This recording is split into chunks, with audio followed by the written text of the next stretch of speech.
Hello everyone, welcome. So today I thought I'd do something that takes a bit of a variation on this idea of the deadlift. So if you're joining, whether it be live or on the recording, on the catch up, I would love for you to hit like, say hello, tell me what your thoughts are on the session and what you might want to see. So, as we know, a deadlift is literally picking up a dead weight from the ground. So, if there is a sense in which you are grounding the load and then picking that back up again with a nice long tall spine, then that is effectively a deadlift. So, with exercise facilities and exercise modalities, what we've come to in the fitness industry is have the deadlift as being a specific form of movement, and that is where it may not help when it comes to life and sport, because quite often those loads are offset, aren't they? So for example, we could actually do a deadlift involves us picking up from one in front of one foot, turning our hips, going across to the other foot and grounding it, and going up and across and down. So number one, there may be a sense in which we pick up and place it down somewhere else. That's really common in life and sport. It may be worth us training for that too.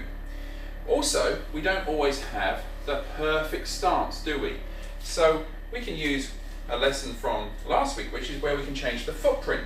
So again, we could pick up from one foot and take it back down to the other foot, or indeed we can leave the feet where they are, and then this creates effectively a three-dimensionality to our deadlift that we otherwise wouldn't get.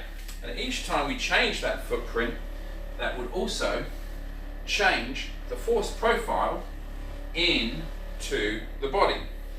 The other thing we could do is a dead drag. So in other words, take our feet nice and wide, have the load at one foot and drag it across. So we're effectively half picking it up, dragging that across. This again isn't necessarily such a different type of movement to what we would otherwise get in life and in sport. And then finally, something that Michel Dalcourt has termed the dead shift is another way of thinking about how we might do deadlifts, which again have more congruence to life and sport, and as is my message to you during these sessions, three-dimensionality. This is where we might pick something up and take it up and then shift it to a place before we then bring it back down again. So it's a dead, shift and return.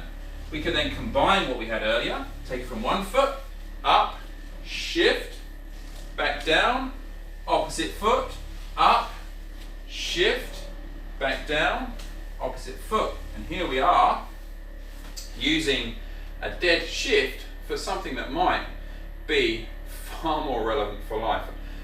At the moment, we've got a little baby at home.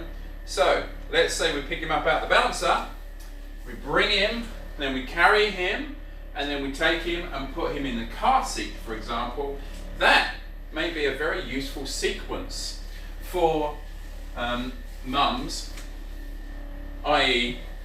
mums as in mums to be, to actually do. They may, of course, because of the belly, be lifting from a higher point, but something like that, driving that action in different directions is very, very useful.